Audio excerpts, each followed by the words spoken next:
Ah, Assyria. During the leaderless years, a Persian merchant arrived, dazzling everyone with his Median goods and promises of copper deliveries. Whispers of a coronation even began, until someone discovered he was working for the Persian government. Needless to say, he was promptly sent packing. Thanks for the pots, though. 3 years later, news reached Mac that Saluk had been attacked. First, rumors blamed the Indians, then the Russians. The truth? It was the Russians who, despite losing over 70,000 soldiers in a grueling 15-hour siege, eventually captured the city. A heroic defense, but alas, heroism doesn't rebuild walls. With the loss of its last colony beyond the continent, a wave of panic swept through Assyria. Kalmiz was clearly the next target. In the chaos, General Iraq emerged as the natural leader, rallying the people and military with a bold plan for defense. He gathered the entire navy, 6 ships, though only 3 were combat-ready, along the shores of Kalmiz, forcing a critical troop movement into the city. Hope? Slim. But at least it floated. Assyria braced itself for the inevitable Russian assault. General Iraq held the military together through sheer force of will, while the civilian population teetered on the edge of panic. Years passed in tense anticipation of the Russian fleet, only for an unexpected development. The Sioux, formerly the Indians, signed a peace treaty. Yet Russia, unmoved even by the tempting offer of 500 gold pieces, remained steadfast in its icy silence. The storm, it seemed, was still looming. An unexpected twist came from Burma, whose king sent free shipments of copper to aid Assyria's struggle against Russia. A flicker of hope stirred in the hearts of the Assyrians. General Iraq, now leading the nation's defensive efforts, ordered the fleet to sail toward Saluk. Along the way, his flagship obliterated a Russian cog in a stunning display of naval might. However, when they arrived at Saluk, a chilling reality awaited them. The city no longer existed, it had been razed to the ground. On the island stood a staggering 60,000 Russian soldiers, their presence a grim testament to the horrors that had unfolded. Women, children, everyone slaughtered without mercy. Shock, disbelief, and an unyielding thirst for vengeance consumed the Assyrians. The horrific massacre at Saluk ignited a national awakening among the Assyrians. For the first time in years, the fractured cities and scattered loyalties began to converge under a shared purpose: survival. Inspired by Arabian architecture, the copied by Assyrians. People are start believing that building castles and strongholds would shield them from another massacre. General Iraq, bolstered by support from the Turks, Burmese, and Arabs, began to solidify his position as the de facto leader of Assyria. That day would forever be remembered as one of Assyria's most humiliating defeats.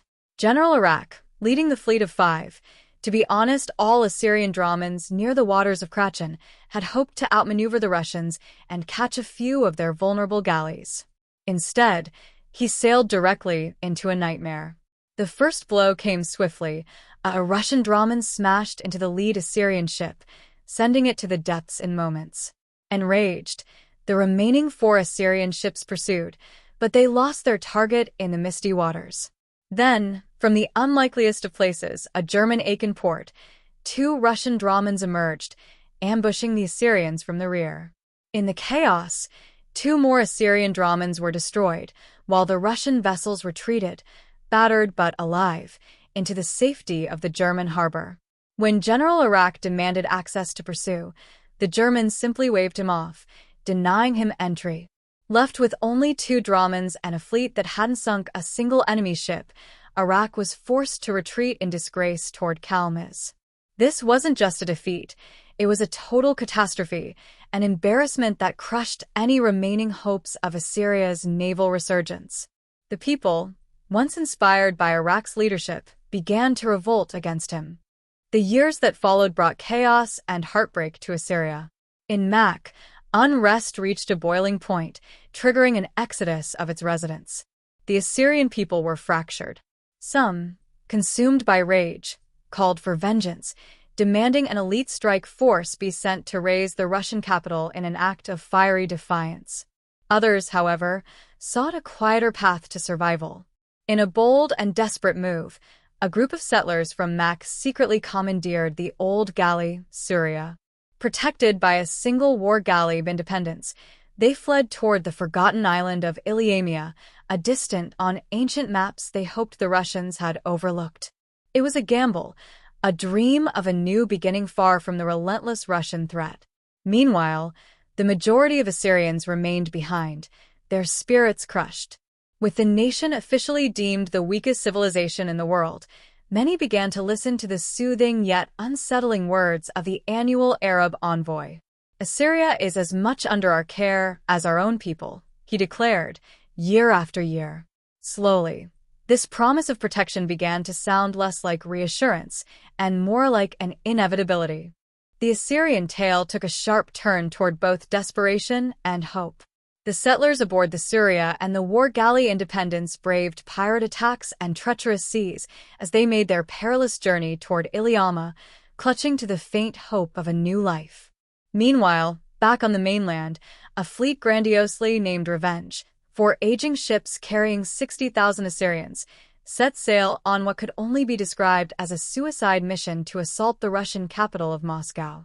Amidst this chaos, after nearly 12 years of leaderless drift, the city of Mak began to flourish under the vision of a Persian-born mayor named Sheres. A brilliant architect with a flair for elegance, he transformed the crumbling city into a beacon of refinement and style. Sheres' work not only restored the physical beauty of Mak, but also rekindled pride in its people. At 43 years old, Sheres was a widower, but his 16-year-old son, Gaflos, showed even greater promise. A prodigy in design and engineering, Gaflos earned the affectionate nickname Prince of Mak, and many believed his innovative mind would one day shape the future of Assyria. Inspired by Sheres' leadership, the people of Mak took an unprecedented step, electing him as the first president of Assyria, a hopeful glimmer in an otherwise dark and turbulent time. The Russian fleet arrived at Kalmaz, and panic gripped the city. Tens of thousands of Assyrian archers braced for what they believed would be a furious, all-out assault. As a contingency, a second strike force waited on the hills near Mak, prepared to retake the city should the defenses crumble. Yet once again, the Russians proved they were not only brutal but cunning. In a dazzling tactical move, the galleons bypassed Kalmaz entirely, setting their sights on the capital. A single Russian unit broke away to attack the war machines stationed on a nearby hill, creating chaos among the defenders. This maneuver threw the entire Assyrian defensive plan into disarray. The units in Kalmaz were forced to abandon their posts and race toward the capital, leaving the city vulnerable.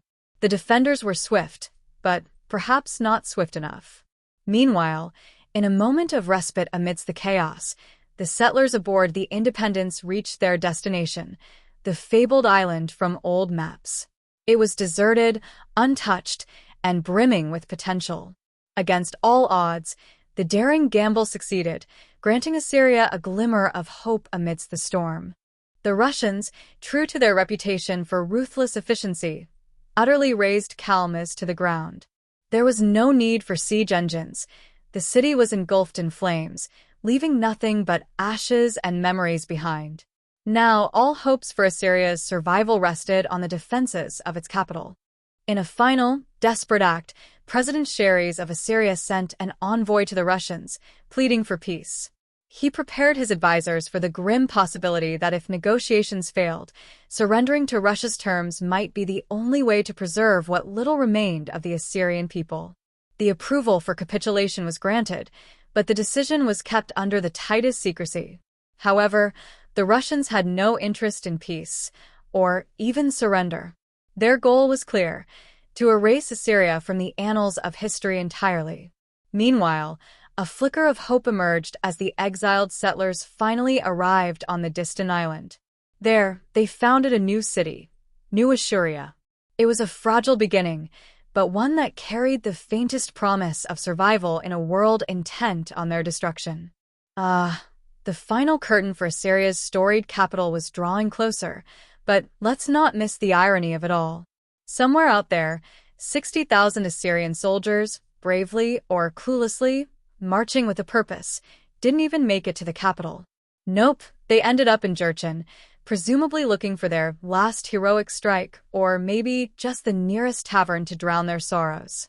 Meanwhile, in a shocking twist of geopolitical drama, Persia and Arabia, yes, you heard that right, decided to convert to Judaism. A move of solidarity, they claimed, in the face of Russian domination. Or perhaps a divine plea to a higher power for anyone, to stop the oncoming storm. Back at home, the countdown began. Assyria's capital, once the pride of its people, now sat waiting for the Russian war machine to roll in, with little more than faith and irony as its final defense. The tragedy of Assyria unfolds with the grace of a collapsing sandcastle. The Russians, ever eager to rub salt into the wounds, struck on two fronts, because why not? In the capital, Assyrian defenders managed to hold off the initial assault, forcing the Russians into a siege. Small victory? Perhaps. On the deserts near Jurchen, things got spicy as the Assyrians launched a surprise attack from the city, managing to hold their ground on the dunes for several grueling days. Worth's same result, Assyrians survived. But, of course, the gods of irony weren't done. In the capital, Sherry's, the ever-hopeful president, met his end fighting on the walls alongside his son. Against the fate, the Assyrian saga continues, as resilient as the people themselves, and almost as unlucky. On the dunes near Jurchen, Assyrian forces delivered an impressive blow, losing only 13,000 soldiers while taking out 34,000 Russians. A Pyrrhic victory? Maybe not. If only they'd had somewhere to celebrate it. The battered troops limped back to their ships and sailed towards the Inca, hoping for a warm meal, a bit of bandaging, and a temporary refuge. Meanwhile, back in the capital, the Russians weren't exactly enjoying a picnic. For 6 grueling years, they hurled themselves at Assyrian walls, determined to starve out and destroy what remained of this tenacious nation. Slave revolts added to the chaos, but the Assyrian people stood firm, proving that if they were going down, they'd make the Russians sweat for every inch of ground. And yet, as Assyria tried to mount a comeback with Jurchen in their sights, the seas betrayed them.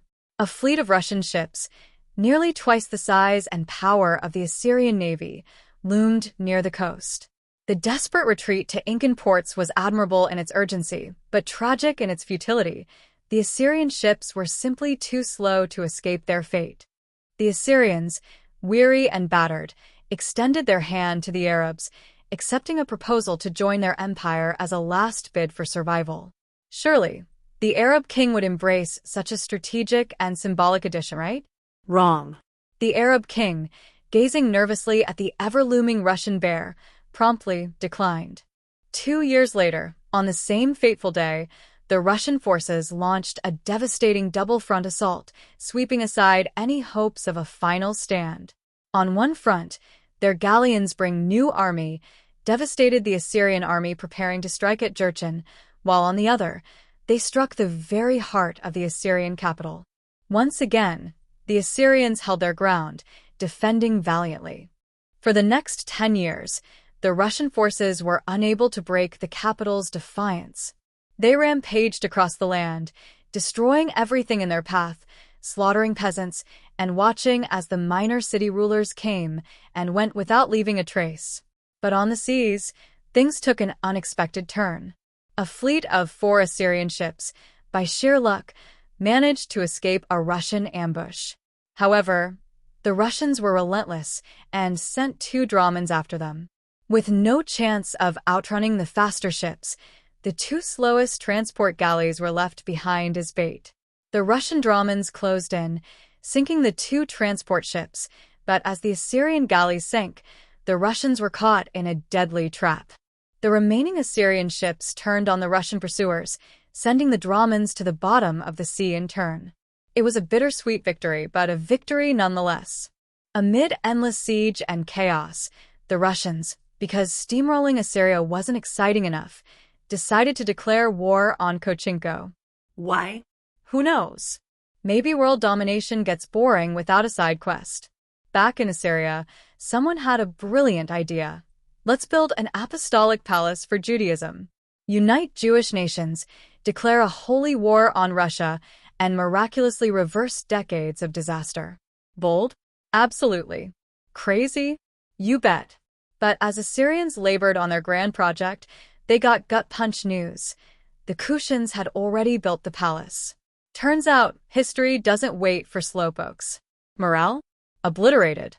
People fled the capital en masse, aimlessly wandering while once thriving plantations turned to dust. Overexploited, underwhelmed, and just plain doomed. When the apostolic palace dream crumbled, a plucky band of monks decided, nope, we're done.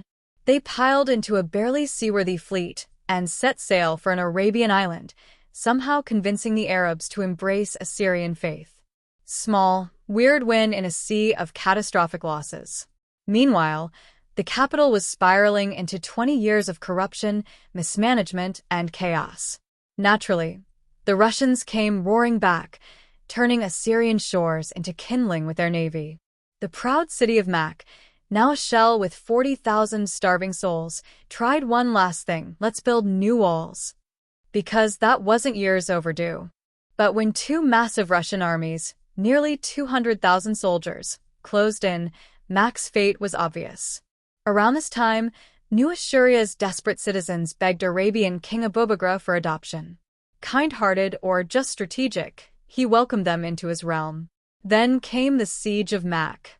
The Russians, armed with shiny new bombards, pounded the city for 18 brutal months. Despite horrific losses, 45,000 Russian troops, the city held on, barely, thanks to infighting among the Trolak family, vying for control. If that wasn't chaotic enough, Cyrus of Persia, history's most shameless suck-up, declared war on Assyria to impress Russia. Did he contribute? Nope. His soldiers didn't even cross the border. But hey, A for effort? Russia didn't seem to notice, though Persia likely made itself next on the hit list. And then, Burma. Yes, quiet, unassuming Burma. Suppliers of free copper and iron to Assyria for ages, they decided Persia's backstabbing was too much. So, they declared war on Persia. Bold? Yes. Smart? Debatable. Memorable? Oh, absolutely. For another decade, the Russians battered Assyria while Persian forces stayed firmly out of sight. Despite their best efforts, Assyria's fate was sealed. The capital fell at last. Russian heavy cavalry smashed through Mac's defenses, and the dream of a united Jewish nation under one faith crumbled. The Assyrian people, scattered like sand in the desert, were no more. Historians still debate the fall of Assyria. Was it resource mismanagement? Ignoring Russia's demands? Or just the hubris of leaders with ambition but no strategy? Whatever the reason, the story of Assyria is one of big dreams, bigger blunders, and stubborn defiance, until history said, enough. And so, we bid farewell to this tragic tale. If there's a lesson, it's this: ambition without smart strategy is like building a ship without a compass, bold but doomed. Assyria had the ambition, but they needed leadership, resources, and, let's face it, a miracle. Thanks for listening. If you enjoyed this story of epic failure, give it a like, subscribe, and stick around for more tales of historical chaos. You're amazing! Glowing star.